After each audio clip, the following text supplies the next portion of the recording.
Hello and welcome in youth academy. आप सभी का स्वागत है हमारी लक्ष्मीकांत की सीरीज़ में। तो बेसिकली इस सीरीज़ में हमारा क्या होगा, लक्ष्मीकांत की बुक को हम कवर करने की कोशिश करेंगे, जिसमें हमारी पूरी एक सीरीज़ चलेगी। तो आज के सेशन में हम ट्रिब्यूनल्स के बारे में पढ़ेंगे। तो उसमें हमें पता चलेगा कि what is tribunals and how it is different from the other or traditional judicial system से कैसे डिफरेंट है, इसकी नीड क्या है, और ये कैसे ट्रिब्यूनल्स एंड जुडिशियल रिव्यू के बारे में जानने की कोशिश करेंगे। और इसमें हमारा जो ये है यूपीएससी इंडियन पॉलिटी जीएस2 के पर्सपेक्टिव से इंपॉर्टेंट हो जाता है, साथ ही साथ अदर गवर्नमेंट एग्जाम्स के लिए भी।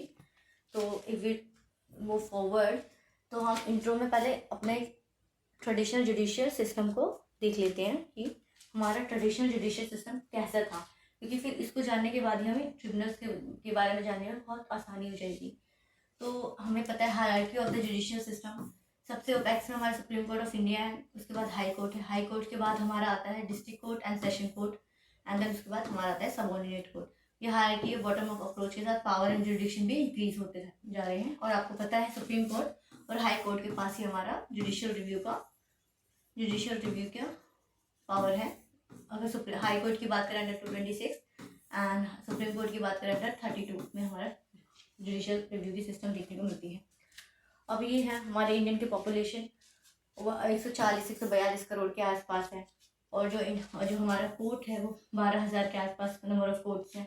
और 142-140 करोड़ सिटीजन के हिसाब से आपको लग रहा है ये number of courts proportionally equal है? नहीं है, क्योंकि यहाँ क्या होता है, पॉपुलेशन के हिसाब से हमारे पास इतने नंबर ऑफ कोर्ट्स नहीं है, इतने जज नहीं है, ताकि हमारे ये जुडिशियल प्रोसेस को और फीजिबल बना सके। इसी के कारण हमारा this of the following concerns arise होते हैं, जिसके लिए फिर इसमें सॉल्यूशन क्या होता है, to making of the alternative judicial mechanism को इम्प्लीमेंट करना, जिसका हमारा आंसर है ट्रिब्यूनल्स। बेसिकली हमारे 142 करोड़ सिटीजन्स हैं, 12,000 के आसपास कोर्ट्स हैं, उससे भी कम हमारे जज हैं। इसी के कारण हमारे कौन कौन से ये कंसर्न्स अराइज हुए, प्रॉब्लम्स अराइज हुए। आपको ओवरबर्डन ऑफ द केसेस देखने को मिला। जब हमारे chief justice of India D Y. Chandrachud ji थे, उन्होंने जैसे कि अपने स्पीच में बताया था कि कैसे नंबर ऑफ जज उतने नहीं हैं जितना नंबर ऑफ केसेस देखने को मिलती है। There is a pendency of cases but efficiency of the जज इज क्वाइट हाई। तो उन्होंने आग्रह किया था कि नंबर ऑफ जजेस को और ज़्यादा आना चाहिए। तो बेसिकली ये सब एस्पेक्ट्स को देखने को मिलता है कि ओवरबर्डन ऑफ द केसेस बहुत होते हैं, पेंडेंसीज ऑफ द केसेस होते हैं, जिससे क्या होता है हमारा जो स्पीड होता है ट्रायल का वो रिड्यूस हो जाता है। जिससे क्या होता है, justice delayed is justice denied की तरफ देख सकते हैं आप। ठीक है, अगर जस्टिस टाइम पे ना मिले, स्पीडी ट्रायल ना हो, फेयर ना हो, तो वो जस्टिस डिनाइड की तरह ही माना जाएगा। उसी पे आप देखिए judicial process very very time consuming होते हैं। पेंडेंसी ऑफ केसेस इतने होते हैं कि हमारा नंबर आते आते ही बहुत ज़्यादा टाइम हो जाता है। अगर बात करें, अभी रिसेंटली हर मूवी आई है, उसमें भी आप देखेंगे शाहबानो का केस कहाँ 1972-75 के आसपास हुआ था, और कॉन्क्लूड कब हुआ, 1980 के आसपास कॉन्क्लूड हुआ था केस। बेसिकली सुप्रीम कोर्ट के पास जाके 10 साल लग गए थे। If we talk about the judicial procedure have be very expensive. Supreme court and high court के जज को अपॉइंट करना ही basically to solve their cases is quite expensive. और in many cases judiciary do not have subject matter expertise. तो यहाँ से हमारे एक नया एस्पेक्ट आया फॉर द ट्रिब्यूनल्स में, क्योंकि जो भी हमारे एक्सपर्टाइज मेंबर्स होते हैं वो अपने कंसर्न फील्ड के लिए एक्सपर्टाइज होते हैं। ठीक है, अगर बात करें फॉर एग्जांपल 2G स्कैम हमारा चला था, ठीक है, उसमें बेसिकली इसमें क्या होता है, एक्सपर्टीज ना होने के कारण क्या होता है, उनको नहीं पता ब्रॉडबैंड के स्कैम्स क्या हैं और ये नेटवर्क स्कैम्स क्या है, 2G स्कैम्स क्या होता है। तो एक्सपर्टीज ना होने के कारण हमारा स्पीडी ट्रायल नहीं हो पाता, फेयर ट्रायल नहीं हो पाता, अनफेयर एंड अनट्रांसपेरेंट देखने को मिलता है। तो इसी से कारण हमारा judiciary takes only legal approach और for which is not enough for the dispensing the justice. इसी के ये ऑल प्रॉब्लम के बाद हमारा अराइज होता है solution came into the age a tribunals. तो ट्रिब्यूनल्स इसलिए क्रिएट हुआ क्योंकि हमने जो प्रीवियस स्लाइड में जितने भी प्रॉब्लम्स देखी उसका एक सॉल्यूशन था ट्रिब्यूनल्स को हम एक अल्टरनेटिव जुडिशियल मैकेनिज्म की तरह देख सकते हैं। ये एक अल्टरनेटिव वे है for the dispensing of the justice का एक अल्टरनेटिव वे है कि जस्टिस को कैसे डिस्पेंस किया जाए।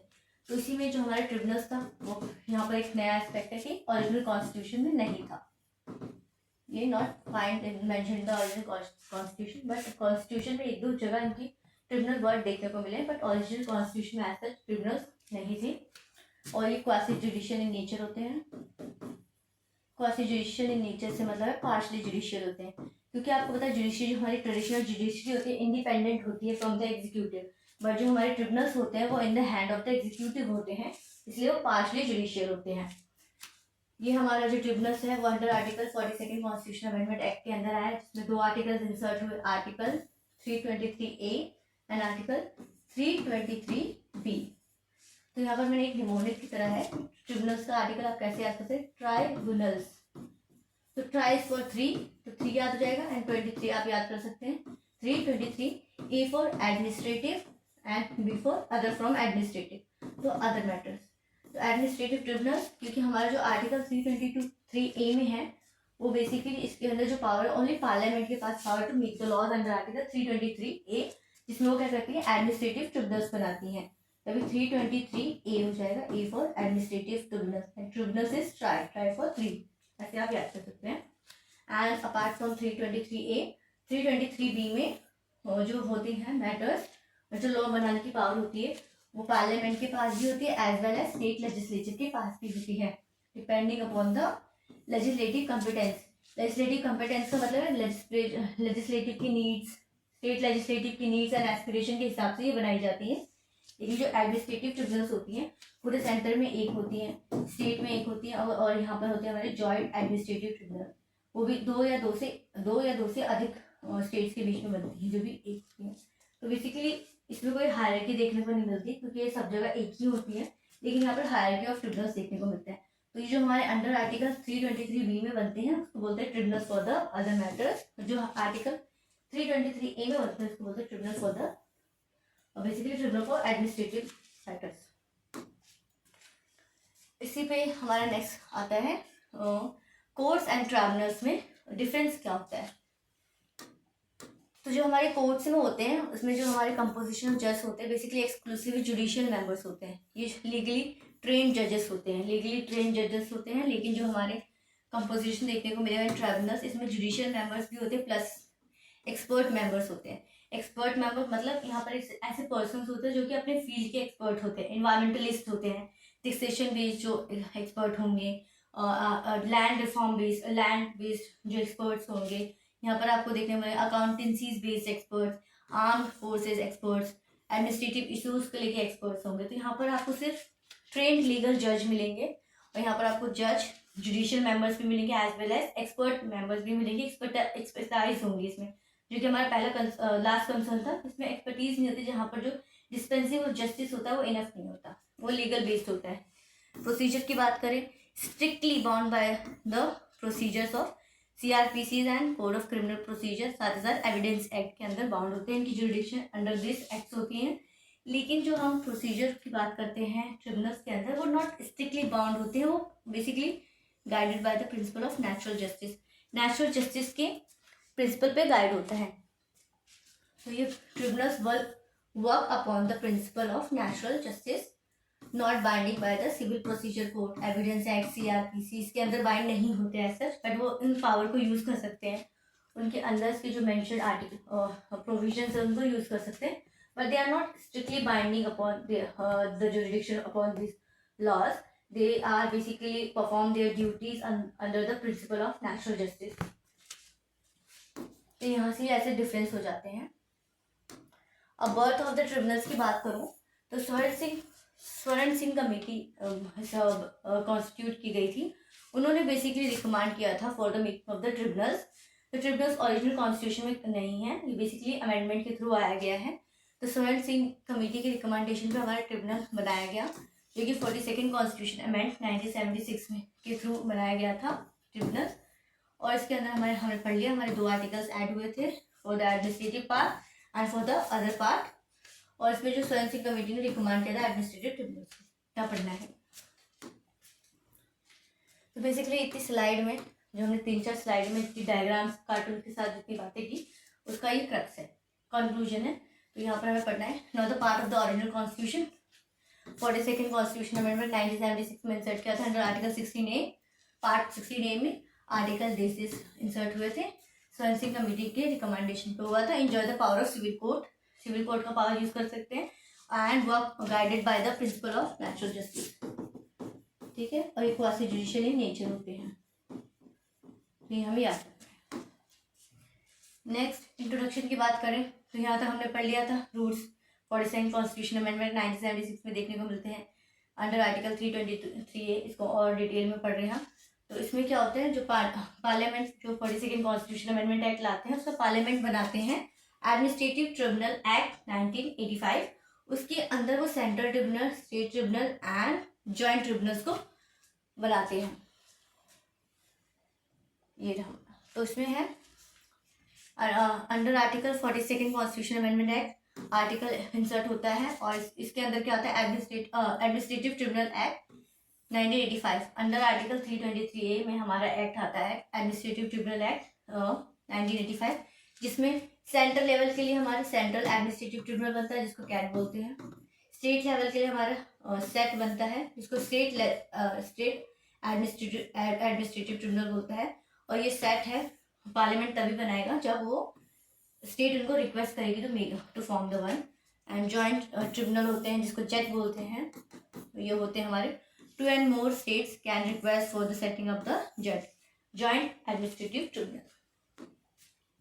इसी से हम इस मैटर पे आते हैं कि इन दोनों आर्टिकल के बीच में डिफरेंस क्या है। तो मैटर कंसर्न में देखें, ये public service and dispute resolution का मैटर होता है ओनली। मतलब जितने भी स्टेट गवर्नमेंट एम्प्लॉयज है, सेंट्रल गवर्नमेंट एम्प्लॉयज हैं, उनके मैटर को ही ये टैकल करते हैं। If you talk about the under article 322B में ये मैटर्स ऑफ जैसे कि टैक्सेशन की हो गई, लैंड रिफॉर्म्स की बात हो गई। If you talk about the income based problems हो जाती हैं, मैरिज बेस्ड हो जाती है, फैमिली बेस्ड, इनहेरिटेंस बेस्ड हो जाती है। तो हाँ, इसमें इन सब मैटर्स को ला सकते हैं in the following tribunals for other matters में। इसमें जैसे कि आपका हो जाएगा इन्वायरमेंटल कंसर्न, जिसको ग्रीन ट्रिब्यूनल्स के नाम से जाना जाता है, तो ये सब हो जाएगा। और इसमें जो होता है सिर्फ एडमिनिस्ट्रेटिव ट्रिब्यूनल्स होता है। एडमिनिस्ट्रेटिव मतलब public service and dispute resolution के लिए ये ट्रिब्यूनल्स बनाए जाते हैं। Establish only by the parliament, देखा हमने ओनली पार्लियामेंट इंप्लीमेंट करेगी, parliament plus state legislative both करेंगे। सेंट्रल ट्रिब्यूनल सेंटर के लिए एक होता है, स्टेट के लिए एक होता है, एंड 2 and more स्टेट्स के लिए एक ही बनते हैं। बट यहाँ पर आपको हायरार्की ऑफ ट्रिब्यूनल्स देखने को मिलेंगे, क्योंकि एक स्टेट में आप डिफरेंट फील्ड में ट्रिब्यूनल्स बना सकते हैं। एनवायरनमेंट के लिए आप ग्रीन ट्रिब्यूनल्स बना सकते हैं, टैक्सेशन के लिए आप टैक्सेशन बेस्ड ट्रिब्यूनल्स हो सकता है, लैंड रिफॉर्म के लिए लैंड बेस्ड ट्रिब्यूनल्स हो सकते हैं। तो यहाँ पर हायरार्की ऑफ ट्रिब्यूनल्स देखने को मिलेंगे within the one state. No question of the hierarchy of tribunals because पूरे सेंटर में एक ही होता है। तो यहाँ पर हायरार्की आप क्या ही देखेंगे, सेट में एक होता है, जेट में एक होता है, तो यहाँ पर कोई हायरार्की नहीं होती। But hierarchy is may be created, क्योंकि एक स्टेट में एक से ज़्यादा होता है। जहाँ पर एक से ज़्यादा होता है वहाँ पर हायरार्की अपने आप ही नेचुरली क्रिएट हो जाती है। ये बात कर ली हमने इसकी। अब देखेंगे कौन कौन से कैट में मैटर्स कवर्ड है। तो पब्लिक एंड डिस्प्यूट्स में देखें तो ये civil post of the union, जितने भी पब्लिक एम्प्लॉयज होता है ऑफ द सेंटर, वो उनके डिस्प्यूट रेजोल्यूशन के लिए कैट है। इसमें जैसे कि ऑल इंडिया सर्विसेज के मेंबर्स है, IPS हो गए, IAS हो गए, IFS हो गए, IFS हो गए। तो ये जितने भी सेंट्रल एडमिनिस्ट्रेटिव ऑफिसर्स होते हैं उनके लिए ये डिस्प्यूट रेजोल्यूशन के लिए आप कैट यूज़ कर सकते हैं, जिसमें आपको militant employees, arm forces, defence forces के एम्प्लॉयज भी देखने को मिलेंगे। Where is if you talk about the state based, तो स्टेट में क्या होगा, एनी कॉर्पोरेशन ओन्ड और control by the state government, जो भी स्टेट गवर्नमेंट कोई कॉर्पोरेशन ओन और कंट्रोल करता है उस ऑर्गेनाइजेशन के अंदर जितने भी मेंबर्स आते हैं वो सेट में अपना डिस्प्यूट रेजोल्यूशन करा सकते हैं। सिविल पोस्ट हो गए under state and any civil service, जैसे PCS officers, state specific civil servants होते हैं। एंड जैसे कि पुलिस फोर्सेस के जितने भी एम्प्लॉयज होते हैं स्टेट बेस्ड होते हैं। सिविल पोस्ट के लिए देखिए तो local authority under the state control, जितने भी लोकल अथॉरिटी के मेंबर्स होते हैं जो कि स्टेट के कंट्रोल के अंदर होते हैं, वो भी सेट में अपना डिस्प्यूट रेजोल्यूशन करा सकते हैं। अब हम बात करते हैं इनके अपॉइंटमेंट की, इनको अपॉइंट कैसे किया जाता है। तो हमारे चीफ जस्टिस ऑफ इंडिया होते हैं, वो पहले नॉमिनेट करते हैं member for the high power selection committee के चेयरपर्सन को। सुप्रीम कोर्ट में जो चेयरपर्सन होते हैं बेसिकली वो सुप्रीम कोर्ट के एक जज ही होते हैं, और चीफ जस्टिस ऑफ इंडिया उनके नाम को बेसिकली नॉमिनेट करते हैं।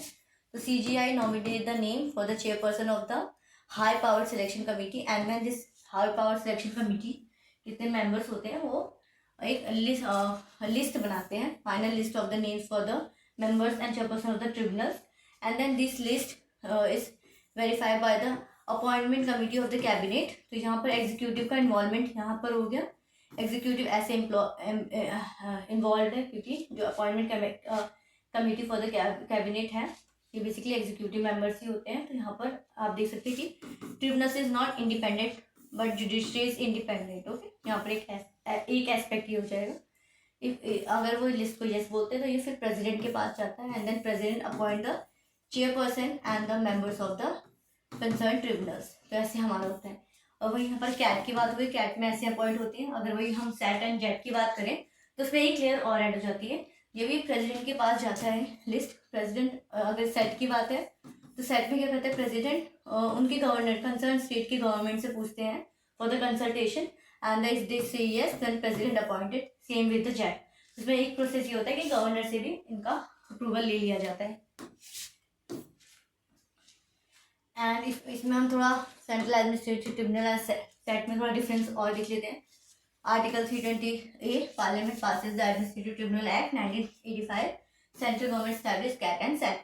तो ये अपॉइंटमेंट बाय द प्रेसिडेंट, ठीक है, and high power selection committee होती है, then appointment committee of the cabinet होती है, CGI से कांग्रेस होती है। Appointment are made by the approval of the committee, appointment committee of the cabinet headed by the prime minister, क्योंकि prime minister के through headed होती है, executive body है।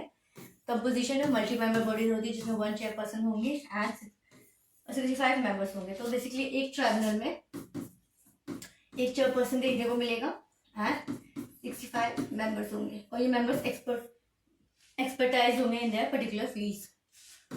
और इसमें आपको जिसकी चेयरपर्सन का टेन्योर की बात करें टर्म्स की, जो चेयरपर्सन 5 years का टर्म होगा एंड 65 years का होगा, which ever is earlier. And members की बात करें तो मेंबर्स का 5 year एंड 62 years होगा। तो मेंबर्स का यहाँ पर 62 है एंड चेयरपर्सन का 65। तो यहाँ पर कैच है, ये अगर क्वेश्चन की फॉर्म में आ जाएगा तो डाटा को स्टार्ट करना ईजी हो जाएगा।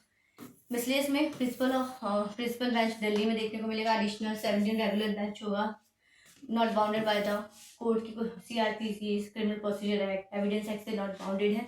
Basically principle of natural justice पे गवर्न करती है। Jurisdiction all India services CAT की जुरिडिक्शन ऑल इंडिया सर्विसेज हैं। आर्म फोर्सेस के सिविल डिफेंस फोर्सेस के मेंबर्स होते हैं। अपॉइंटमेंट की बात करें सेट की, यहाँ पर बस स्टेट एडमिनिस्ट्रेटिव ट्रिब्यूनल में यहाँ पर गवर्नर ऐड हो जाते हैं कंसर्न स्टेट के, and provision for joint administrative 2 और मोर स्टेट्स के लिए जॉइंट जेट का भी प्रोविजन है।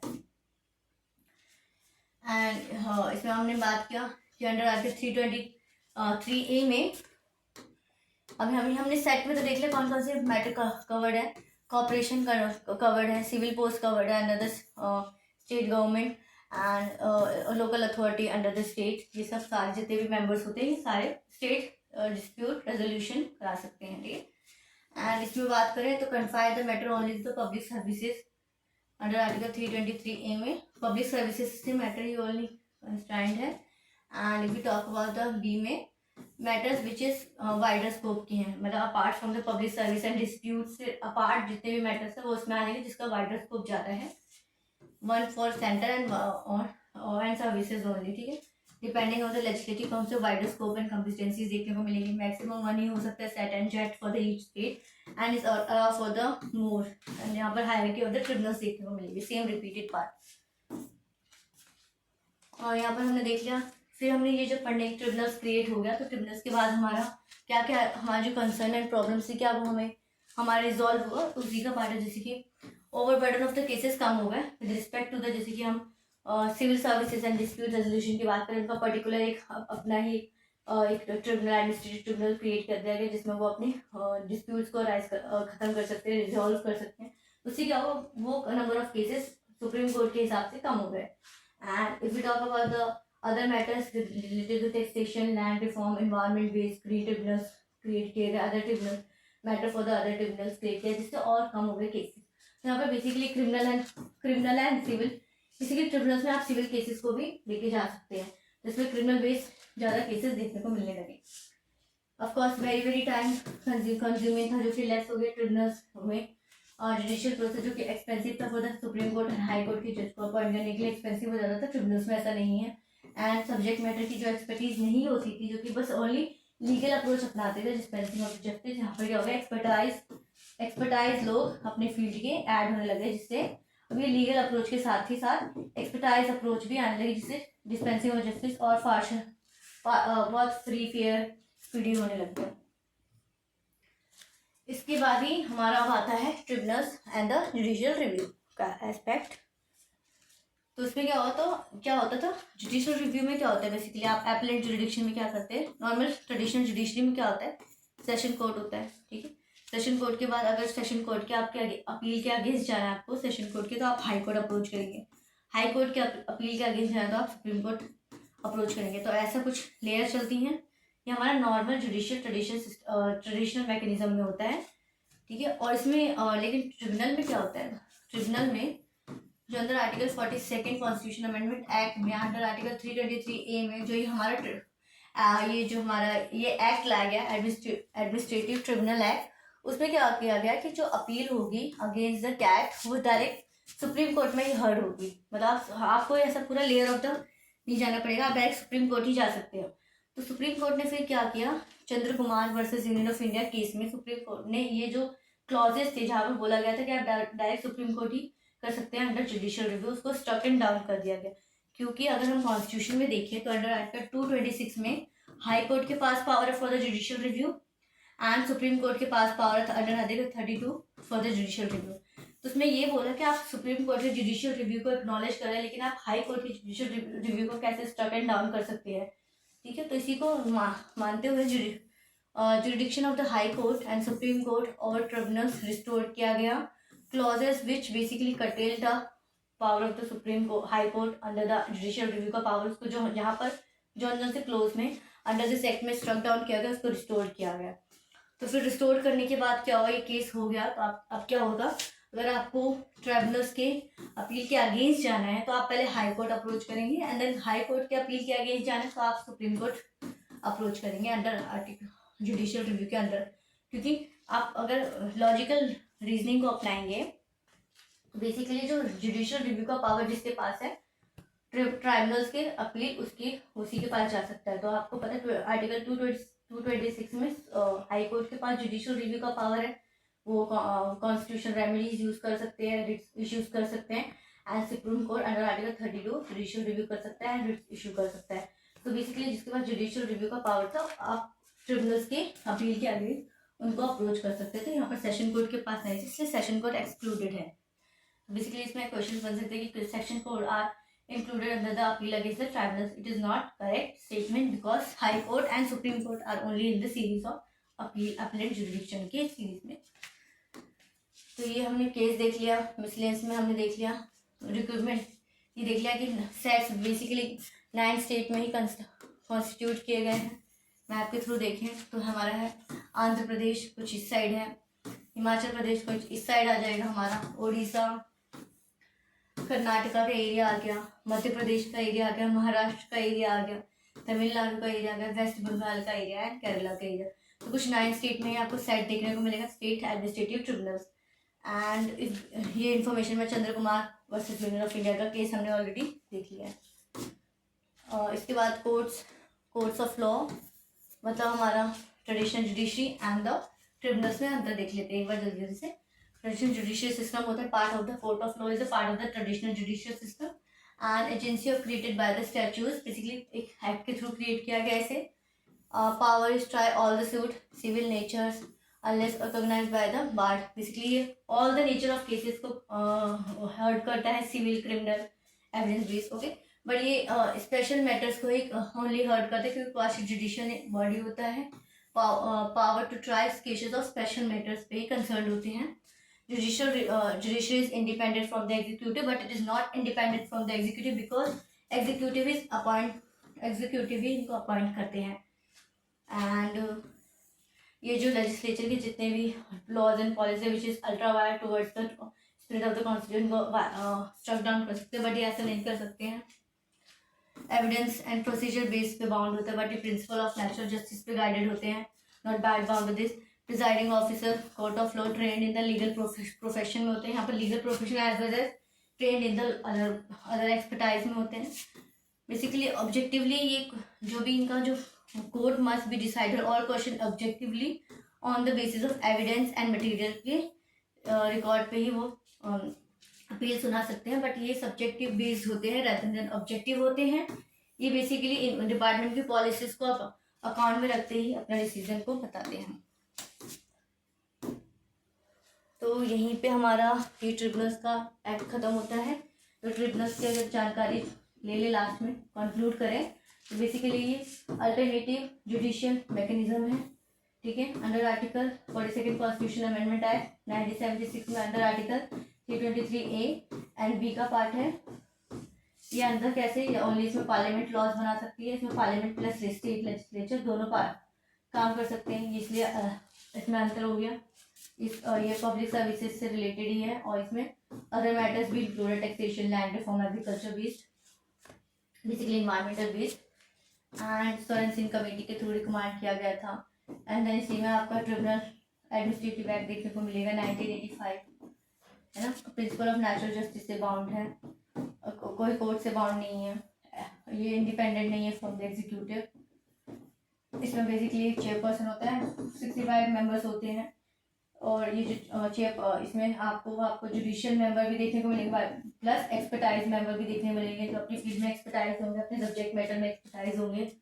इनकी कंपोजिशन की बात करें, CGI नॉमिनेट करेंगे, फिर उसमें हाई पावर सिलेक्शन कमेटी में जाएगा वो नेम एंड देन वो एक लिस्ट मेक करेंगे एंड देन ये list goes to the appointment committee of the cabinet. वो यस बोलेंगे तो देन प्रेसिडेंट को अपॉइंट कर देंगे चेयरपर्सन एंड 65 मेंबर्स को।